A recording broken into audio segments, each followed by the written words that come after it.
अगर वाकई भगवान हर जगह है तो इस दुनिया में इतनी बुराई क्यों है और लोग इतने बुरे कर्म कैसे कर पाते हैं? यही सवाल है ना आपका। तो आइए इसको समझते हैं, लेकिन उसके पहले हमें यह समझना होगा कि भगवान है कौन। तो अगर हम वेदों से या गुरबानी से इस बात को पूछे तो एक सरप्राइजिंग सा जवाब मिलेगा कि भगवान ना कभी किसी से प्रसन्न होता है और ना ही किसी से नाराज होता है। भगवान इमोशंस में बंधी हुई कोई एंटिटी नहीं है। निर्भव निर्वैर मतलब वो ना किसी से कोई दुश्मनी रखता है, ना ही उसका किसी से मोह है या अटैचमेंट है। अब अगर ऐसा है तो सवाल उठेगा कि इस दुनिया में लोगों के साथ इतनी अच्छी चीजें और बुरी चीजें कौन करवाता है।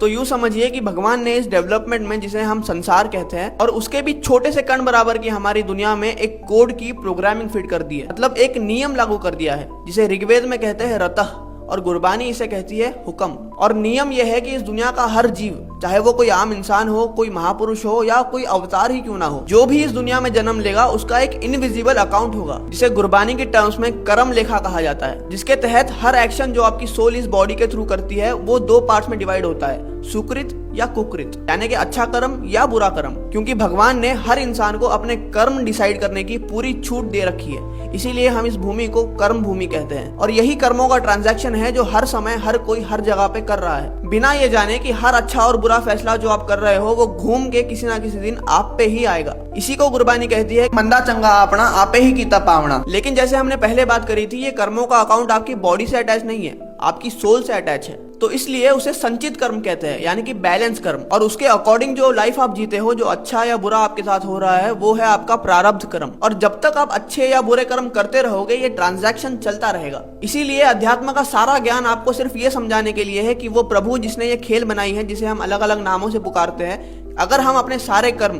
उसको समर्पित करके करने लग जाए, तब जाके वो निष्काम कर्म कहलाएगा। जिसका मतलब है कि वो आपके अकाउंट में ऐड नहीं होगा और आप अपनी सुख और दुख की साइकिल से मुक्त हो जाएंगे। क्योंकि दुख जितना बुरा है, सुख भी उतनी ही बड़ी बॉन्डेज मानी गई है। लेकिन निष्काम कर्म करने के लिए आपको सुचेत होना पड़ेगा, कॉन्शियस होना पड़ेगा। और कॉन्शियस होने के लिए आपको भक्ति का, साधना का सहारा लेना पड़ेगा। लेकिन क्योंकि हमसे निष्काम भक्ति ही नहीं होती, हम समर्पण भी नहीं कर पाते और अपनी सुख और दुख की साइकिल में अटके रह जाते हैं। इसी को भगवान की माया कहा जाता है।